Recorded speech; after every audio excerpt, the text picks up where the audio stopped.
I do like sharing movies with my kids, movies I grew up with, classic movies, that's always fun. Like The Sound of Music. Oh, it's a great movie. But I have discovered that the movies we watch, it's a different experience the older we get, right? Like if you watch The Sound of Music in your 20s when you're single, like my attitude was like, go for it, Maria! Sing on that mountaintop and set those children free! Make them close out of curtains! Hurrah! And a couple decades later, I'm watching that movie and I think, you know, that Captain Von Trapp, he really kept those kids in line. I mean, they did whatever he told them to do. It's great. Maybe I should wear a whistle around my neck. I don't know. The Wizard of Oz, that is adorable to show tiny children, right? Oh, man. But now my kids are teenagers, and they're asking a lot more questions. We watched it again recently.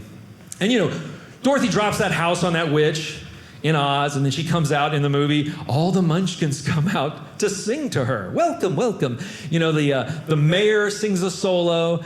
The Lollipop Guild, they sing a solo. And then they give a whole solo to the coroner.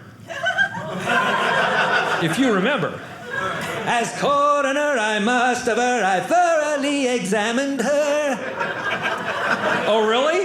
He's got a document and everything. Thoroughly examined? Would you take a pulse of the 2 feet sticking out of the house before they curled up like rotten carrots? And so my kids are asking, what is a coroner, Dad? And I said, well, that is someone who works full-time for the city and shows up at any homicide to determine the cause of death.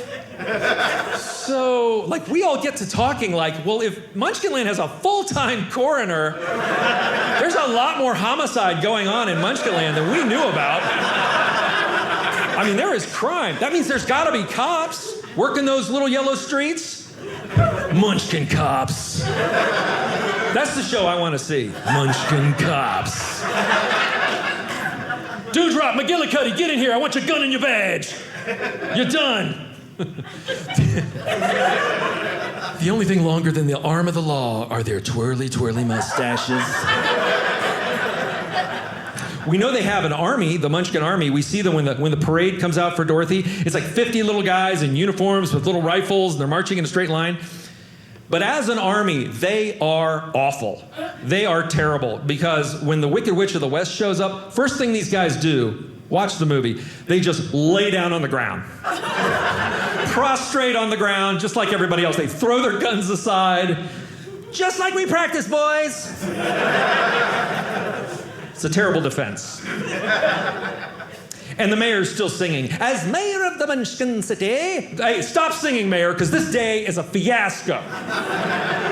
You've got 2 witches in town, you got a death on your street, terrible military. This is bad for election day. You're gonna have a whole smear campaign against you. The mayor of the Munchkin City is soft on witches, soft on crime, and soft on house-dropping tornado girls from the sky. Hi, I'm Henry Mushroom III, and I'm running for mayor. I'll stop those house-dropping tornado girls from the sky. When I put on my giant flower-shaped hat, I go to work. Lady and the Tramp, that's another really cute movie to show kids, right? It's adorable. It's so romantic, right? Because those 2 characters are dogs. If they were people, that'd be the creepiest romance we could possibly watch. It's not a good relationship for people. Like, hey, lady, I heard you met someone. Yeah, he's a homeless guy.